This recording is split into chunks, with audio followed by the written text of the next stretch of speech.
नमस्कार। कभी सोचा है कि कुछ स्टूडेंट्स कम समय में ज्यादा कैसे सीख लेते हैं?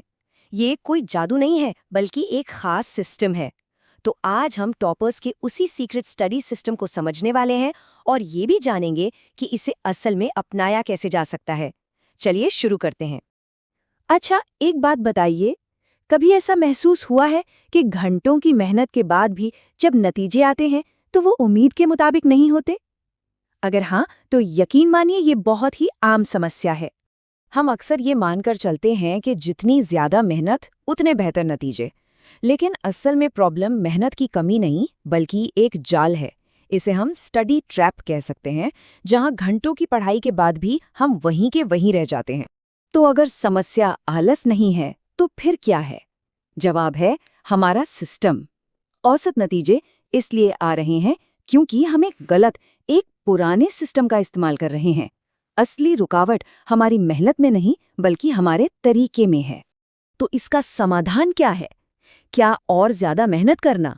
नहीं, इसका समाधान है स्मार्ट तरीके अपनाना।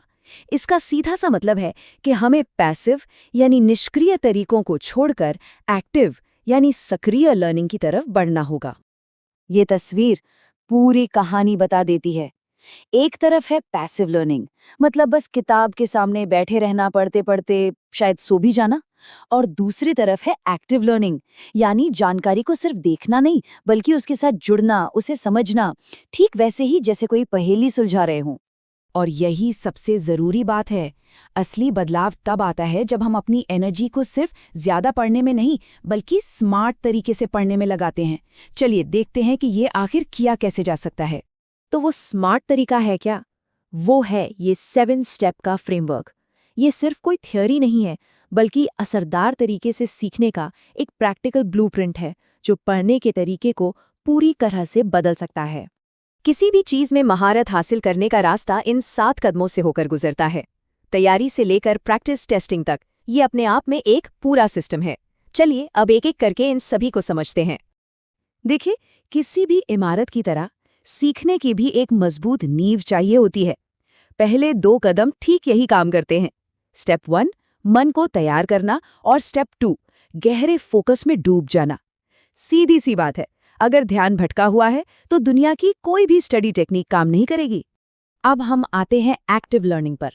सिर्फ सुनने या पढ़ने के बजाय नोट्स कुछ इस तरह से बनाने हैं कि जानकारी को अपने शब्दों में प्रोसेस किया जा रहा हो, और जैसे ही कोई टॉपिक खत्म हो, किताब बंद करके खुद से पूछना है कि क्या सीखा। ये जो तत्काल रिकॉल है ना, या याददाश्त को तुरंत मजबूत कर देता है।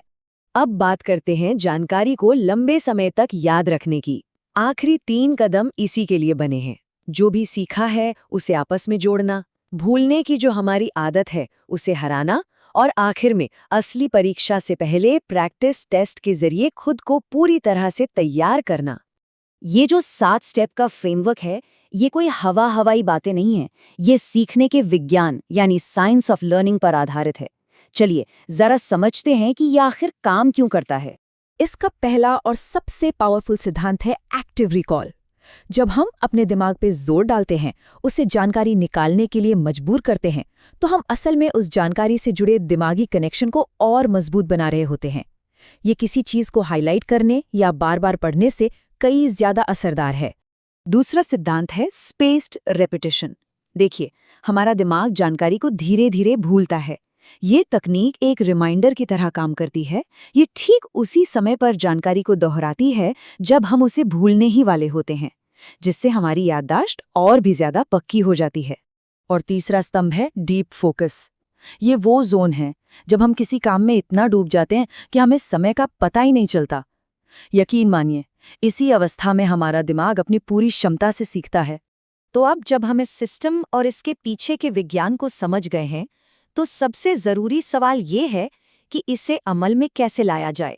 तो अगर आज की इस पूरी चर्चा से कुछ खास बातें लेकर जानी है, तो वो ये है, पैसिव पढ़ाई को छोड़िए और एक्टिव रिकॉल को अपनाइए। गहरे फोकस के लिए एक शांत माहौल बनाइए। स्पेस्ड रेपिटेशन से अपनी याददाश्त को तेज करिए, और हमेशा याद रखिए, सही सिस्टम सिर्फ कड़ी मेहनत से कहीं ज्यादा मायने रखता है। और अंत में एक सवाल, इस 7 स्टेप सिस्टम में से वो एक कौन सा कदम है जिसे आज से ही अपनी पढ़ाई में शामिल किया जा सकता है, क्योंकि असली बदलाव जानने से नहीं बल्कि करने से आता है।